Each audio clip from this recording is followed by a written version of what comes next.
மக்கள் சமூக நீதி பேரவை சமூக நல்லிணக்க பாதுகாப்பு குழு சார்பாக இன்று தேனி மாவட்ட ஆட்சியர் முன்பு ஆர்ப்பாட்டத்தை நிகழ்த்தியிருக்கின்றோம். இந்த கண்டன ஆர்ப்பாட்டமானது கோவையைச் சேர்ந்த பரமசிவம் என்பவர்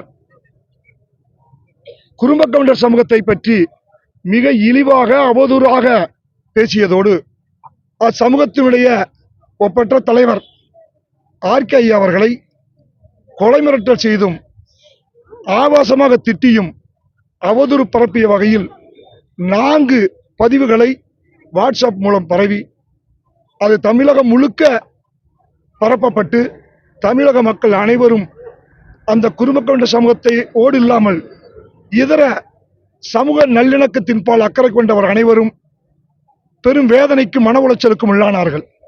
இந்நிலையில் அந்த சமூக விரோதியின் மீது நடவடிக்கை எடுக்க வேண்டும் என்பதற்காக அவன் பேசிய அந்த 4 பதிவுகளை பென்டிரைவில் பதிவு செய்து அங்கு 10 மாவட்டங்களில் உள்ள மாவட்ட காவல்துறை கண்காணிப்பாளருக்கு புகார் கொடுக்கப்பட்டது.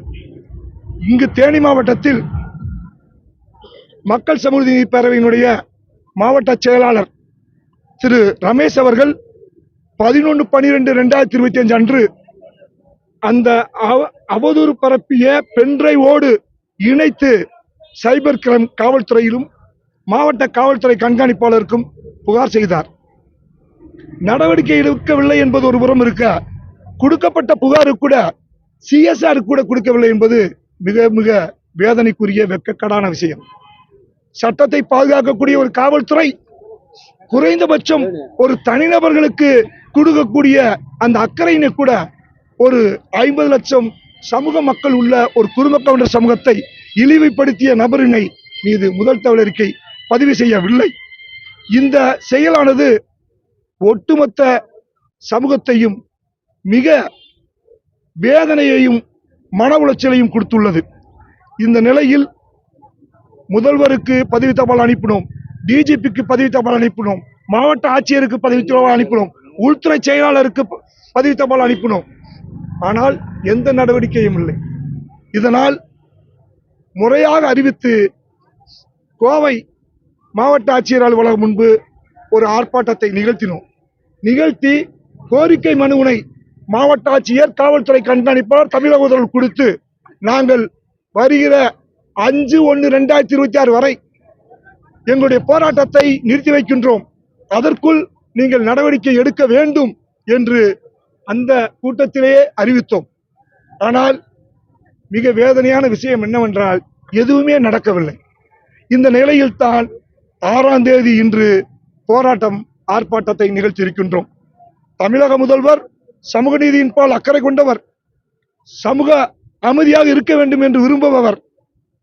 ஒட்டுமொத்த குறும்பரினத்தில் மிக பெரும்பாலான வாக்குகள் திமுகவை நோக்கி இருந்த நிலையிலும் கூட இவர் இந்த சமூகத்தின் மீதான அவதூறினை இழிச்செயலினை கண்டிக்காதது, அது தொடர்பாக நடவடிக்கை எடுக்காதது பெரும் இந்த மக்களுடைய அதிர்ச்சி ஏற்படுத்துகிறது.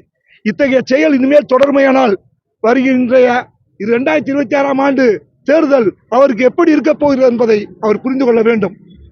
இன்றைய தேர்தலில் அவருக்கு ஆன வாக்குகள் நிச்சயமாக எதிர்முனைக்கு போய்விடக்கூடாது என்பதற்காகவாவது நடவடிக்கை எடுக்க வேண்டும். நியாயமான கோரிக்கை, உண்மையான கோரிக்கை, சட்டப்படியான கோரிக்கை.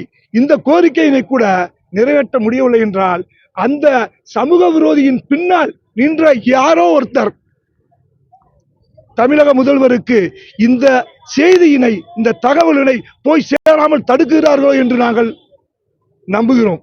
இந்த செய்தியாளர் கூட்டத்தின் வாயிலாக ஒட்டுமொத்த இந்த சமூக மக்களின் சார்பாக தெரிவிப்பது, தமிழக முதல்வர் உண்மையிலேயே சமூக நீதியின் அக்கறை கொண்டவராக இருந்தால், சமூக நல்லிணக்கத்தின் பால் அக்கறை கொண்டவராக இருந்தால் இந்த தமிழ்நாடு அமைதி பூங்காக விளங்க வேண்டும் என்று எண்ணுவார் ஆயின் இந்த நியாயமான அந்த மக்களின், எளிய மக்களின், உழைக்கும் மக்களின் இவர்களுடைய கோரிக்கையினை ஏற்று அந்த சமூக விரோதியை உடனடியாக முதல் தவறிக்கை பதிவு செய்து கைது செய்யப்பட வேண்டும் ஒரு கோரிக்கை.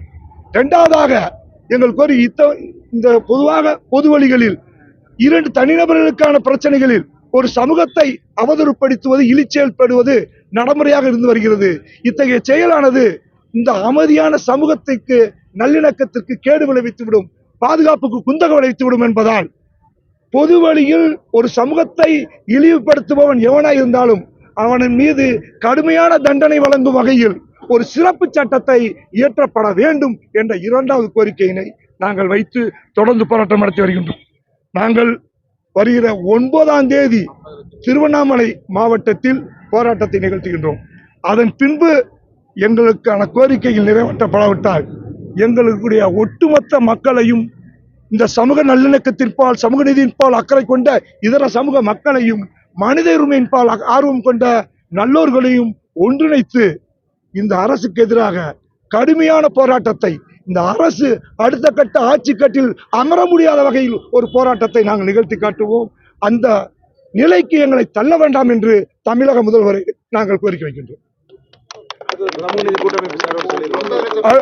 எங்களோடு சமூக நீதி கூட்டமைப்பு இணைந்து போராட்டத்தை அறிவித்திருக்கிறது. சமூக நீதியின் மேல் அக்கறை கொண்ட அந்த சமூக கூட்டமைப்போடு எங்களுடைய போராட்டம் தொடர்ந்து தமிழகம் எங்கும் விரிவுபடுத்துவோம். நன்றி. 2 வாரத்துக்கு ஒரு பேச்சு மாநில தலைவர்